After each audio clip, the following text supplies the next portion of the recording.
Has the Clippers' title window not only been closed, but welded shut? The Dodgers put their closer on the injured list, and UCLA football adds someone who knows how to rush a quarterback. Good morning. I'm James. This is your daily dose of sports and snark for the greatest sports city in the world, Los Angeles. This is the faithful Angelenos morning report. So it is May 6, 2024. In just a few minutes, I'll be on a big steel bird heading home from St. Loser, Missouri. Gonna be with the wife, can't wait. But we are gonna start our week off right by talking some LA sports. And if you'd like being in the know about LA, clickety-clack the like button. Clickety-clack the subscribe button. There's a notification bell, hit that and let you know we drop new content. Sharing is caring, let people know we exist, and by all means comment. Totally look forward to hearing from you. But before we go through the news and notes, a quick look at the scoreboard. The Dodgers sweep the Atlanta Braves. Yesterday's final, 5-1. Shohei Ohtani hit 2 home runs. He now has 10 for the year. And it was his 17th career multi-homer game. I suppose we should mention that this is also not just a sweep, but a sweep of 2 teams who are likely to meet in the playoffs. Kinda matters. Atlanta had the best record in the majors. Now they're not even in first place in their division. The Dodgers are about this close away from boat racing the NL West, and it's early May. Also, Galaxy 0, Seattle 0. An undermanned Galaxy team gets a point in a rough environment. And if you think I'm trying to spin a game without scoring into something amazing, guilty as charged. Meanwhile, today, Miami is coming to town to face the Dodgers at 7. Walker Buehler will make his first start since June of 2022, when he blasted out his elbow and had to undergo a second Tommy John surgery. He will face Roddery Munoz, who is 1-0 with a 2.45 ERA. But let's get to the news. Has the Clippers' window for a championship slammed shut? The Athletic on Sunday argued that, it's about as shut can be. And the analysis cited many compelling reasons to build that case. For instance, back in 2021, Kawhi Leonard lined up his contract status to match that of Paul George. Both players had option years at the end of the 2024 season. In other words, the end of this season. And that meant when Leonard did this in 2021, that he might have envisioned a 3-year window for a title in LA. Now, as you know, Leonard is staying. We don't know about George. But then the piece poured through other examples about, for example, how much the Clippers overpaid Oklahoma City in order to acquire George in a trade in the first place. They gave up Shai Gilgeous-Alexander. They also gave up a starting forward in Danilo Gallinari. 5 draft picks, 2 more draft picks that would be swapped. Now, the Thunder have already benefited from this trade, not just from Gilgeous-Alexander, not just from Gallinari, but the Thunder also took one of those picks and drafted shooting guard Jalen Williams with one of those picks. Voila! The Thunder now have their own Big Three, which, by the way, is a much younger Big Three. Then the scribe, who compiled this analysis, looked at the entire Western Conference landscape, and they noted that Denver's Nikola Jokic isn't even 30, that Anthony Edwards over in Minnesota is just 22. And we already mentioned how young Oklahoma City is. Meanwhile, the Clippers are the oldest team in the NBA.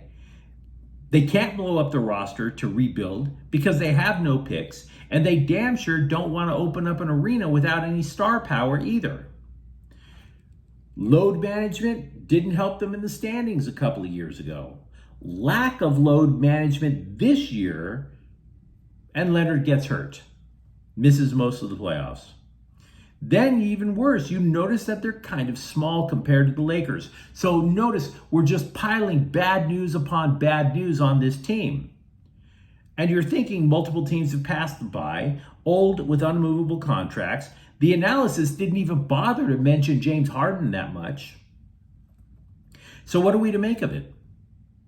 Is it just as easy to say that the window is slammed shut? I don't think so. Not yet, anyway. First thing I would say is this. If Paul George goes, yes, slam the window shut and nail boards across the window pane, because there ain't no hurricane blowing through that and opening that window up again.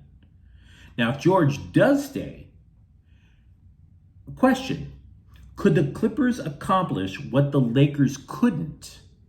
What do I mean by that? If you remember, LeBron James this year was supposed to be on a minutes restriction at the start of the year. No more than like 30, and every game after that, literally, that minutes restriction went away after game 2. Supposed to be 30 or less. Next thing you know, he's right back to his old self playing 40 minutes a game.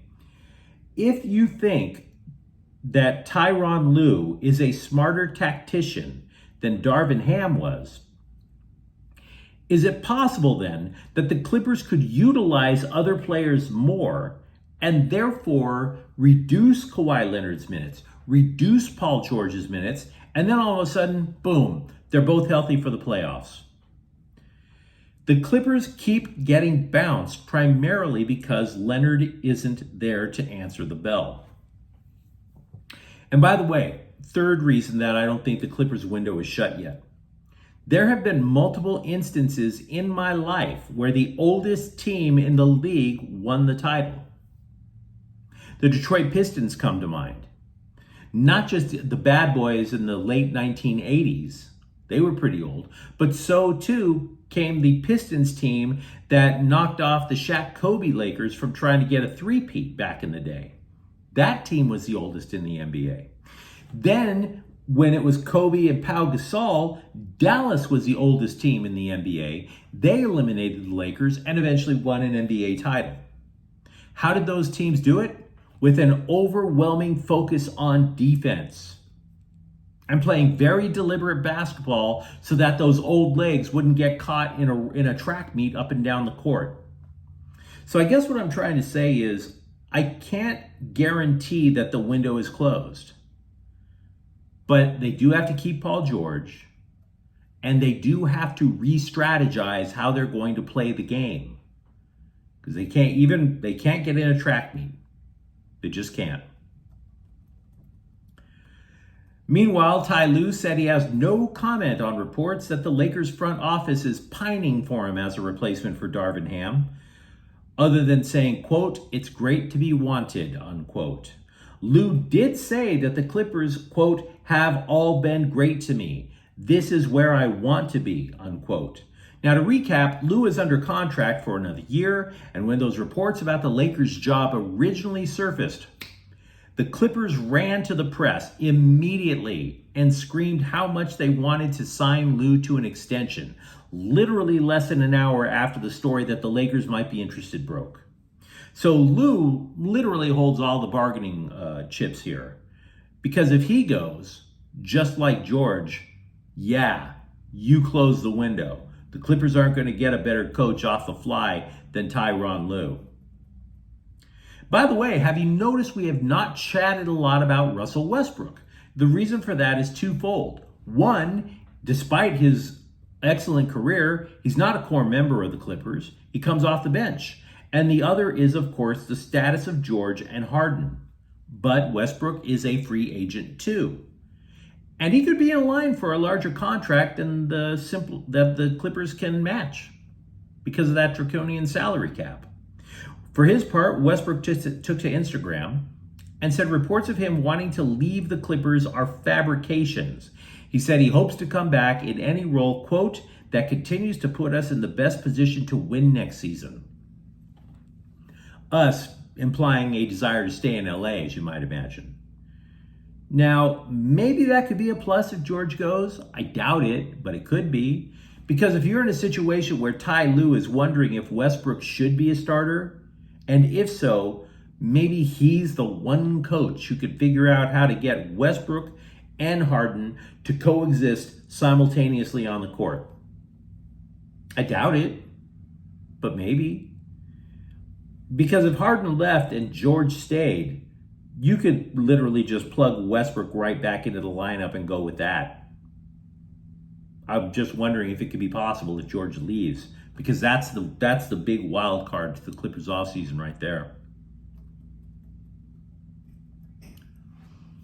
Sometimes I look at the plans that Metro has for new train routes across LA, and I wonder why there isn't one going from Cedars-Sinai Hospital to the left field pavilion at Dodger Stadium. Nonstop. I bring this up because that's where the bullpen is, and the Dodgers keep sending one reliever after another straight to the hospital. Consider yesterday. Closer Evan Phillips goes on the 15-day injured list with a right hamstring strain. That kind of sucks. He has an ERA of 0.66. He's 8 for 8 in save opportunities. Meanwhile, taking the train right back from the hospital, Blake Trinan has basically exchanged his hospital gown for a Dodger uni. Trinan might get some chances to close now that Phillips is out. For that matter, so could Joe Kelly, so could Daniel Hudson. Now, as for Phillips, Dave Roberts described the issue as, quote, very benign, unquote. But you still have to wonder, what is the carbon footprint the Dodgers are leaving? With all of those ambulance trips going to the hospital, one pitcher right after another, I swear. You may as well let Metro take a swing at it. All I ask is that if Metro ever does have a line from Dodger Stadium to Cedars-Sinai, all I want is for security to take a hardline stance against the randos who are whacking off on the train. Just saying. Just saying. Former Florida A&M edge rusher Sharif Say has decided to transfer to UCLA. He was definitely productive for that small school, 22 tackles, 4.5 sacks. Now, adding him may not solve the issue that was created when 5 edge rushers left the program since the end of last season. But at least the Bruins can now look us in the eye and say, at least we have one guy who doesn't need GPS to find the quarterback.